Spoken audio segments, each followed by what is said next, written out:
NEET വിവാദത്തിൽ മാപ്പ് പറഞ്ഞിരിക്കുകയാണ് ഇപ്പോൾ പേളി മാണി. നീറ്റ് ക്രമക്കേടുമായി ബന്ധപ്പെട്ട CJP വിദ്യാർത്ഥി പ്രക്ഷോഭത്തിനെതിരെ social media content creator Pearle Maaney നടത്തിയ പ്രതികരണം വലിയ ചർച്ചയായിരുന്നു.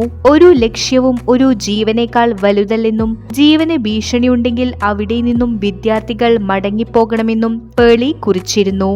കൂടാതെ തനിക്കിഷ്ടപ്പെട്ട നിറം കാവിയാണെന്നും തനിക്കും അഭിപ്രായ സ്വാതന്ത്ര്യമുണ്ടെന്ന് പറഞ്ഞതും താരത്തിന് വലിയ തിരിച്ചടിയായിരുന്നു. വലിയ രീതിയിലുള്ള പ്രതിഷേധമാണ് പേളിക്കെതിരെ സമൂഹമാധ്യമങ്ങളിൽ ഉയർന്നു വന്നത്.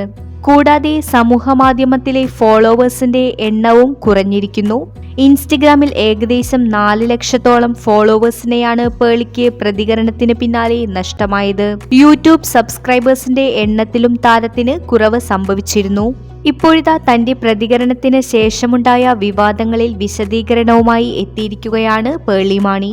മെച്ചപ്പെട്ട മനുഷ്യനാകാൻ താൻ ശ്രമിക്കുമെന്നും താൻ ആത്മാർത്ഥമായും മനസ്സിൽ തട്ടിയെഴുതിയതിനെ ഇത്രയും നെഗറ്റീവായി വ്യാഖ്യാനിച്ചത് വളരെയധികം വിഷമമായെന്നും എല്ലാ പാർട്ടിയും തനിക്ക് ഇഷ്ടമാണെന്നും എല്ലാത്തിലും തനിക്ക് സുഹൃത്തുക്കളുണ്ടെന്നും പേളി വിശദീകരിക്കുന്നു.